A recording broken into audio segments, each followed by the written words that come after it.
This is called Pascal's triangle.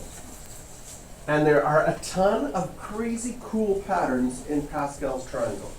Your job is to look right now and see if you can figure out a pattern so you can fill in those those 4 boxes.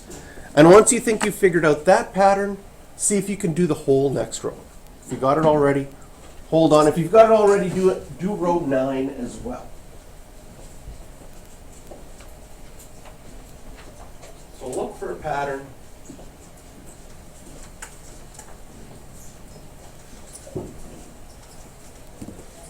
And for a lot of them, there's actually multiple patterns.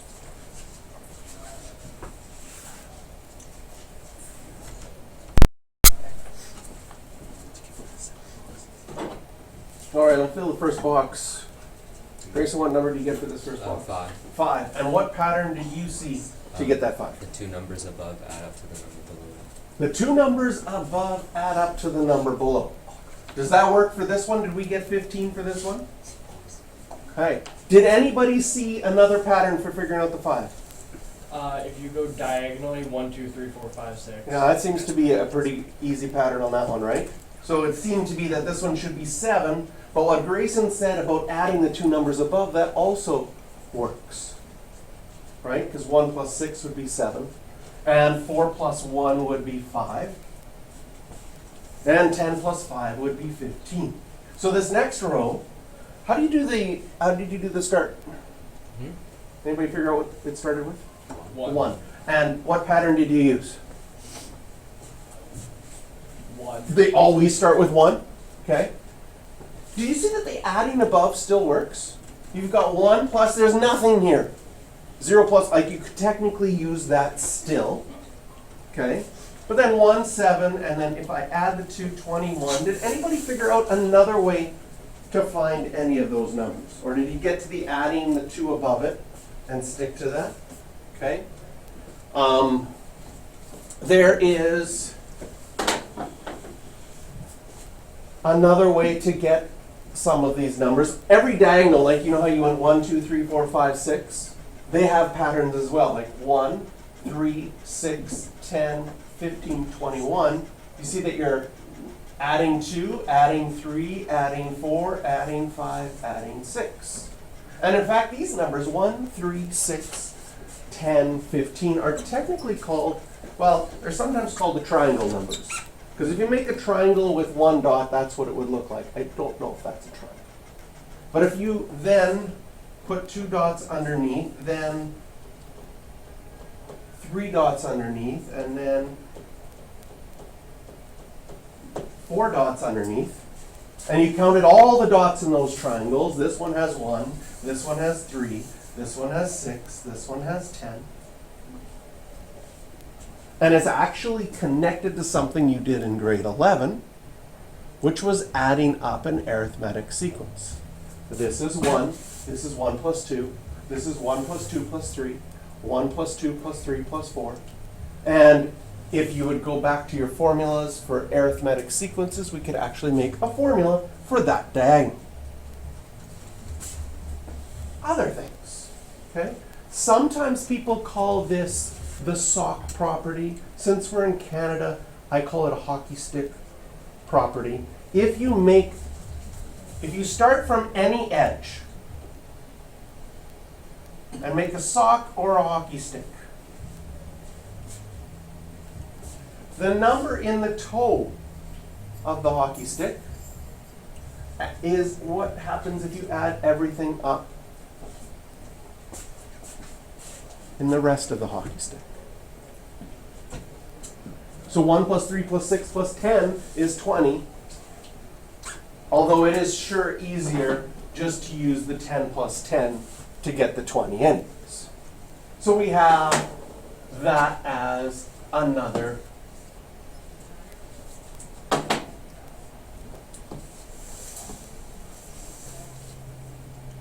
interesting property. So let's finish this row. We've got 35, 35, 21, 7, and 1.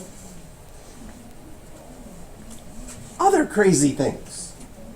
Okay, so like Pascal's triangle is named after a mathematician Blaise Pascal. And he made this triangle. And it doesn't seem that crazy because he's just adding the two numbers above to get the next numbers. But this triangle shows up with so many crazy patterns that it got named after him. Okay? So I've showed you how we find things. It's got symmetry down the middle. I've showed you the hockey stick pattern. But if I add up the numbers in a row, row 1, the numbers add up to 1. Row 2, the numbers add up to 2. Row 3, the numbers add up to 4. Row 4, the numbers add up to 8. What do you think row 5 adds up to? 16. And then? 32. And then it's like, oh, what are those? Like it's doubling every time. Do you see that those are powers of 2? So that's kind of cool. That even adding up the different rows gets us things. Yeah. Next, if you think of the numbers as just numbers, does anybody recognize what makes these numbers special? This is a little bit trickier. Are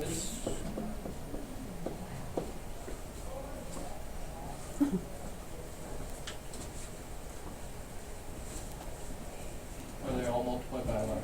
They are powers of 11. And you might go, well, what about the ones with the tens? Well, if you think about, if you type in your calculator 11 to the 5, you're going to get it ending with a 1, then a 5, then a 0, and it actually carries over the 1 to the next one, and this 1 carries over there, and this, and 11 to the 5 is 161,051 from Pascal's triangle right away. Just kind of crazy. And then if you thought that Pascal's triangle couldn't get any more crazy, here we go. I'm going to take out a straight line here. Let's go, I don't know, how about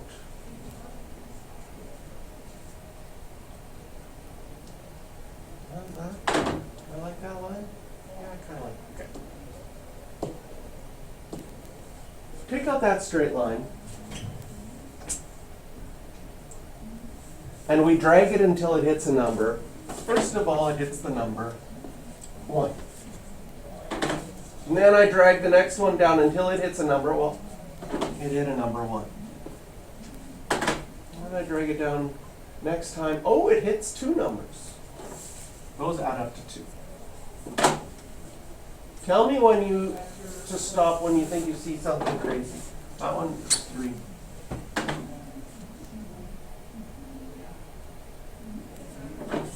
One plus 3 plus 1 is 5.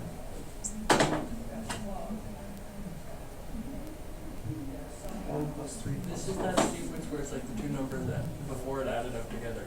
The two, yeah, it's that crazy sequence where the 2 numbers before add up to get to the next number. It has a special name. Does any? Fibonacci. The Fibonacci sequence even shows up in Pascal's triangle. So Pascal's triangle, I don't know who decided to take that weird diagonal line and be like, oh my goodness. And you keep going, and sure enough, this next one adds up to 13. And that diagonal works out perfectly all the way along. It's sort of like, this gets a little bit crazy when one math thing connects to another math thing, and it feels like they shouldn't connect.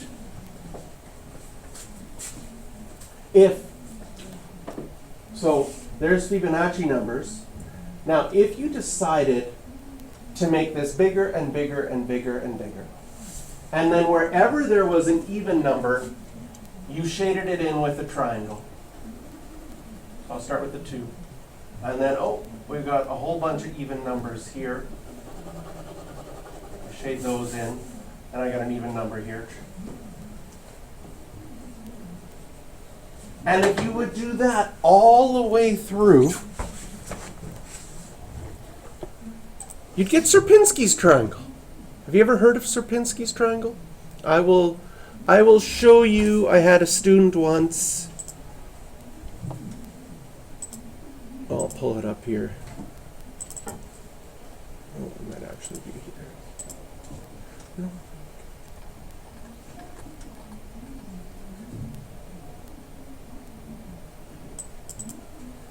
Yeah.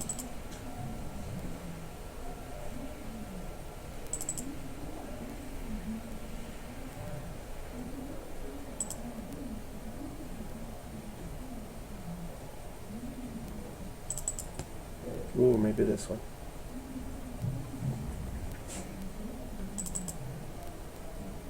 There we go.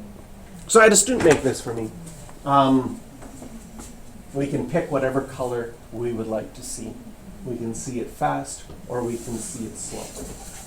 What this program does is it started off with 3 dots that made an equilateral triangle.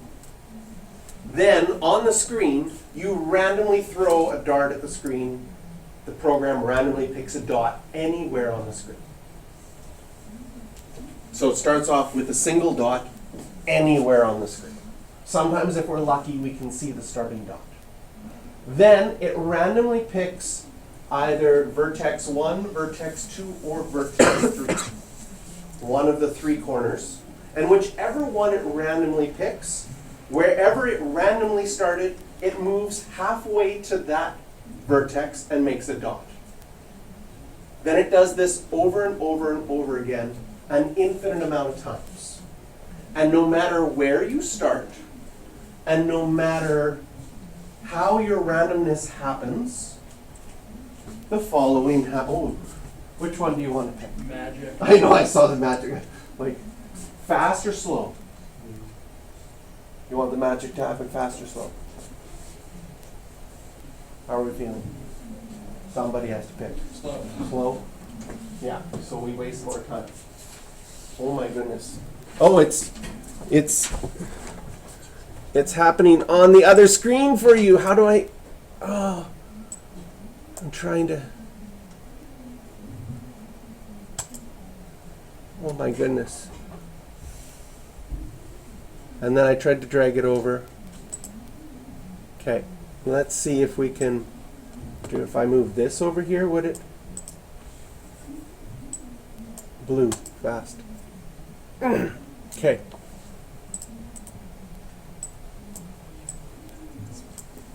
So it's nicely on my screen that I can't show you. And I don't know why this program doesn't have any bars around it.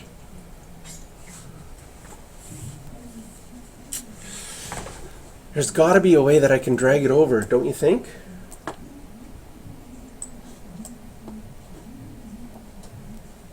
Any ingenious people here? Got an idea? You can mirror your screen so we just see yours. Maybe I could probably. Here we go to. All right. I'll go to my settings.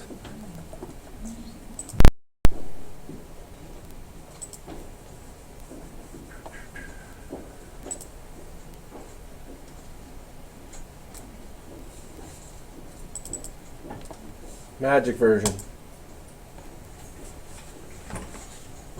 Oh, we almost have to turn the lights off. The magic version, I don't know if you can see the red very well.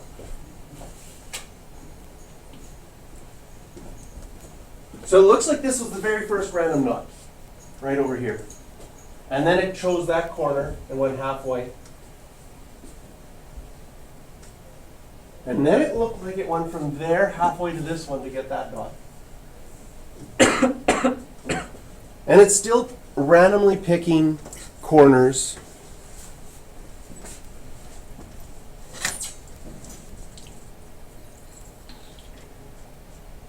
And do you see the triangles for me?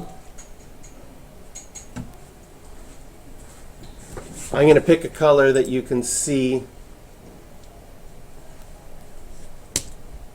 Whoops.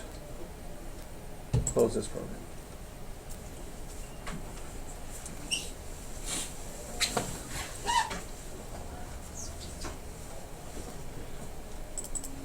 Let's do a fast one. That's super fast. It's still going, by the way. Oh, this one too looked like random here, then here, then here, then here, then here. But once a dot gets into the triangle, it can't get out, and once it gets out of this triangle, it can never get back in. And no matter where you start your random point, and no matter how you randomly pick points, it always creates the same shape, which is kind of crazy. All right, I'm going to go back to my settings.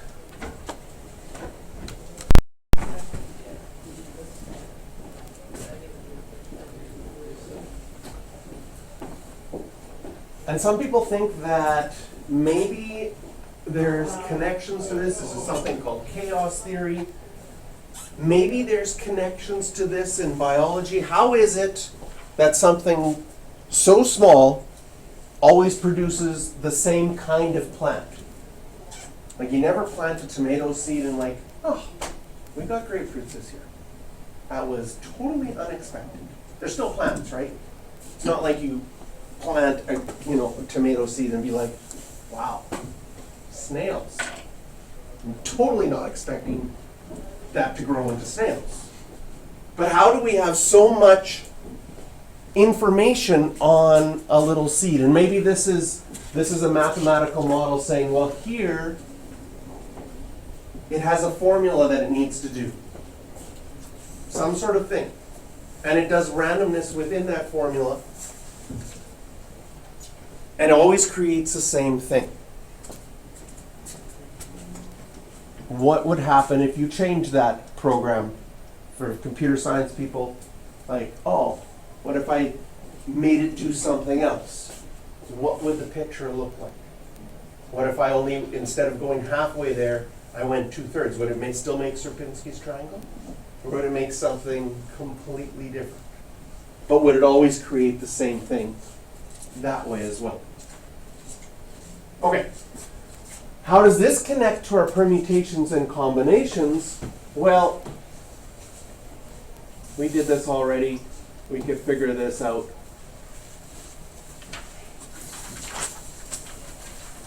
But if you evaluate each of these combinations, 4 choose 0 is 1, 4 choose 1 is 4, 4 choose 2 is 6, 4 choose 3 is 4, 4 choose 4 is 1. And you realize that you have the numbers from Pascal's triangle are also combination numbers.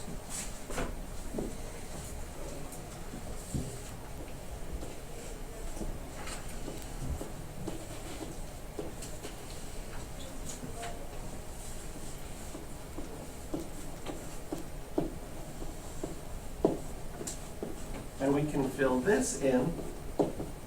4 choose 0, 4 choose 1, 4 choose 2, 4 choose 3, 4 choose 4. Now, one of the things that I would do to connect the combinations to Pascal's triangle, one, it's not hard to start writing out Pascal's triangle, because you go 1, 1, 1, and then you can add up the previous ones. 1 plus 1 is 2, 1 plus 3 is 4, 3 plus 3 is 6, 3 plus 1 is 4.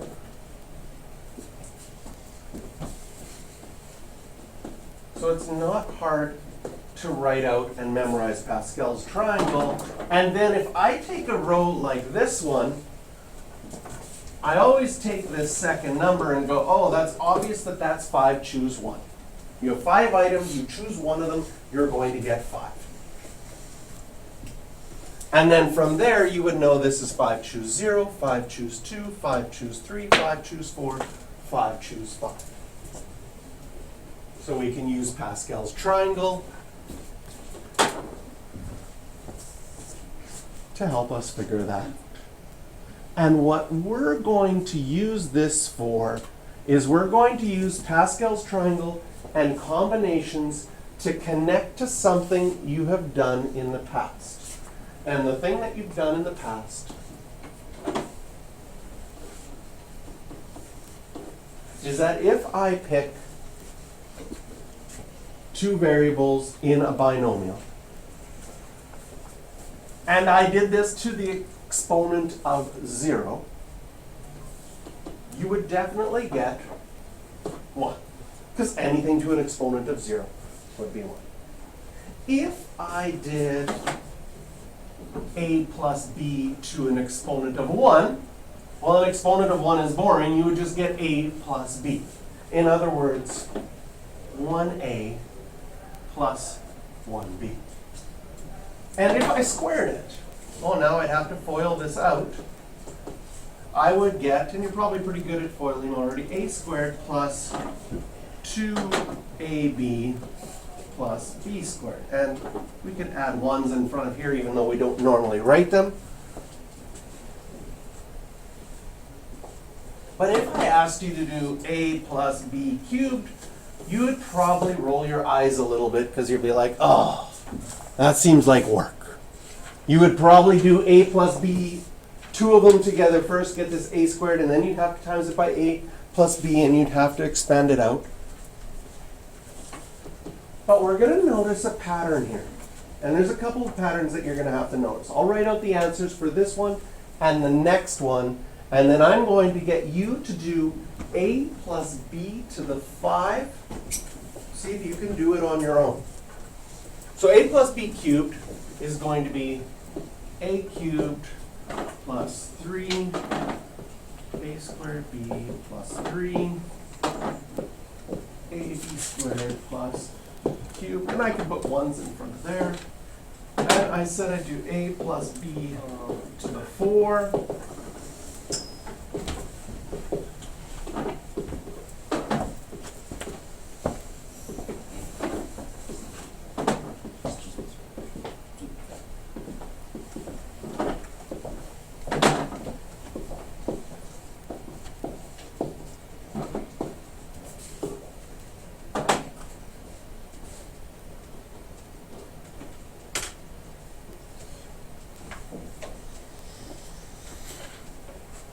Now I know you see the pattern in the blue numbers, but there's also patterns in the variables and the exponents as well. Your job is to see if you can write out a plus b to the 5.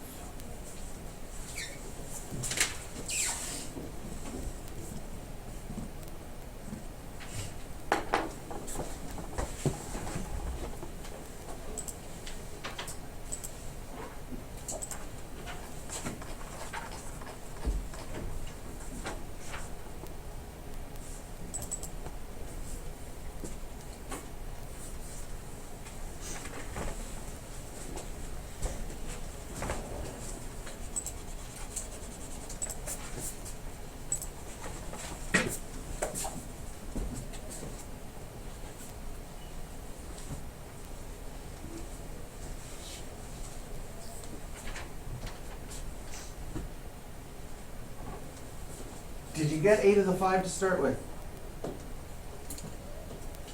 And then 5, a to the 4, and b. Yes?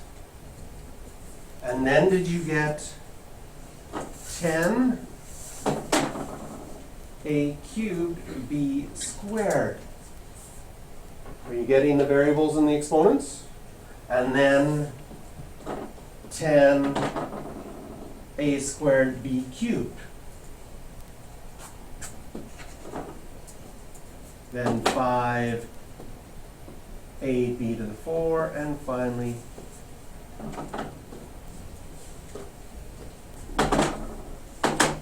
b to the 5. Which is kind of crazy, because if you think what you just did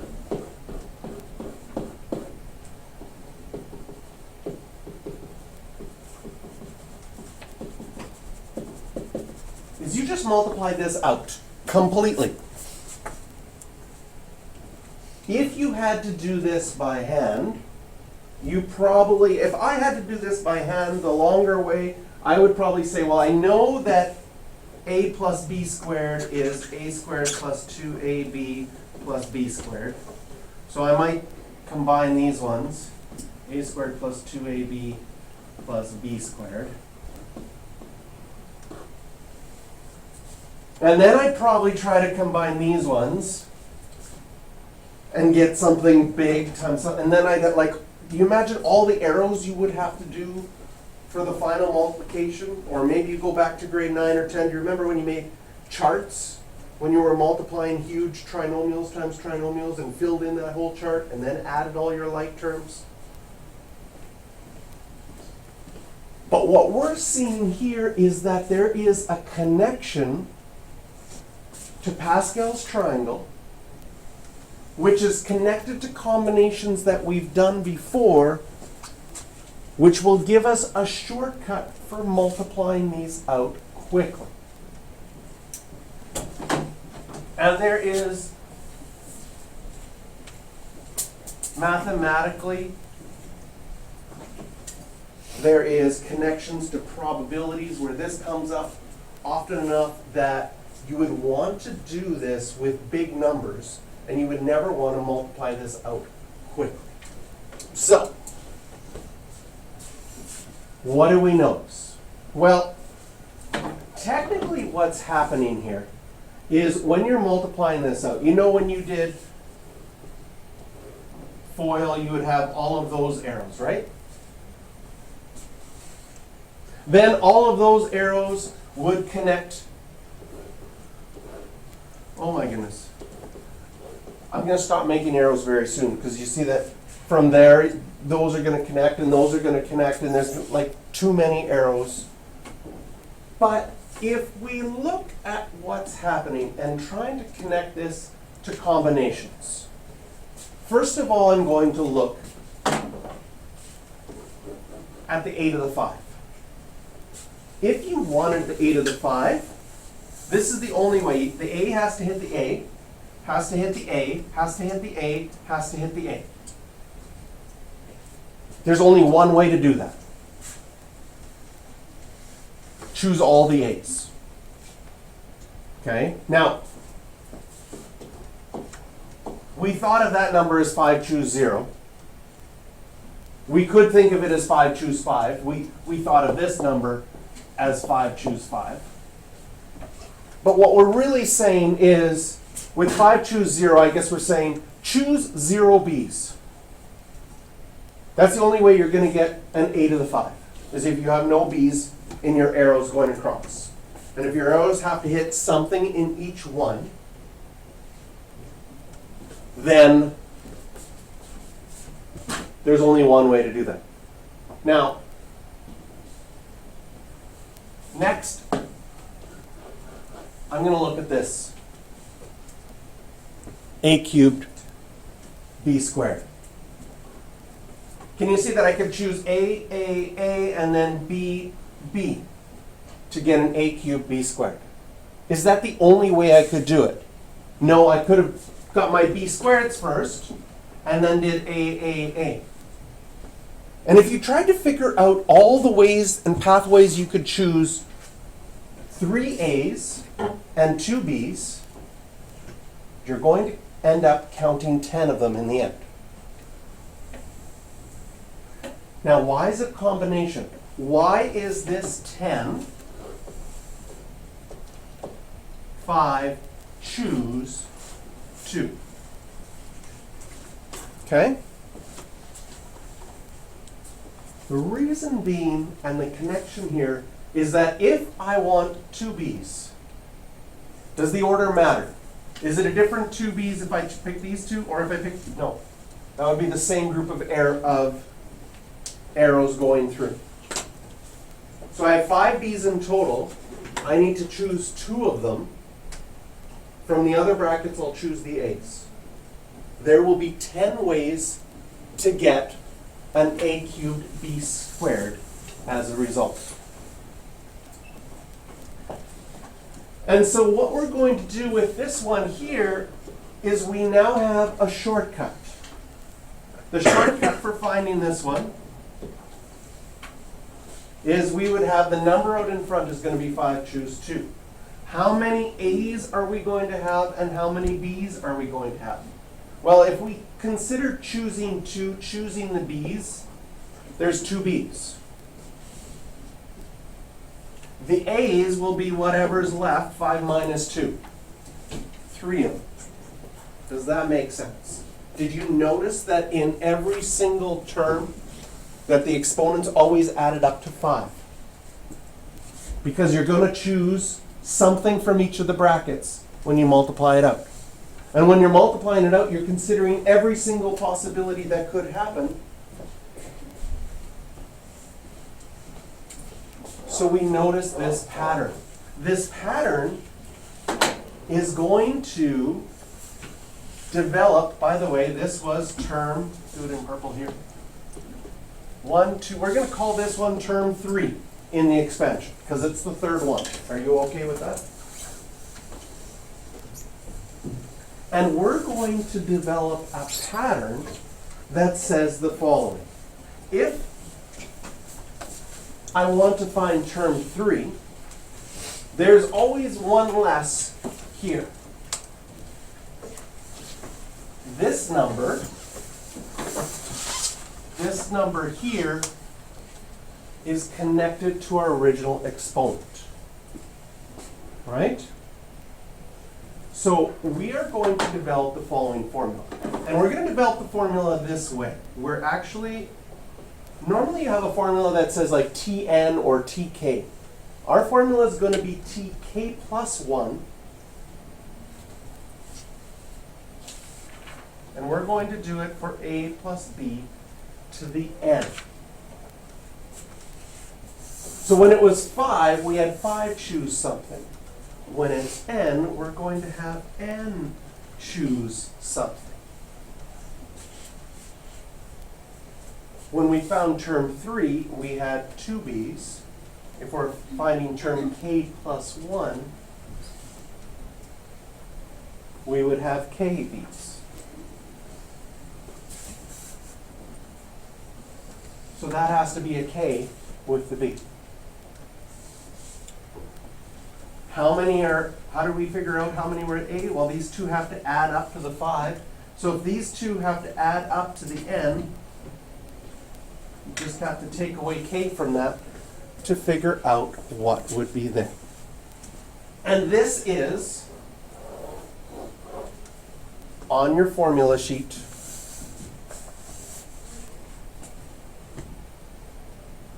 And this math lab today with the patterns and Pascal's triangle is leading up to this last idea.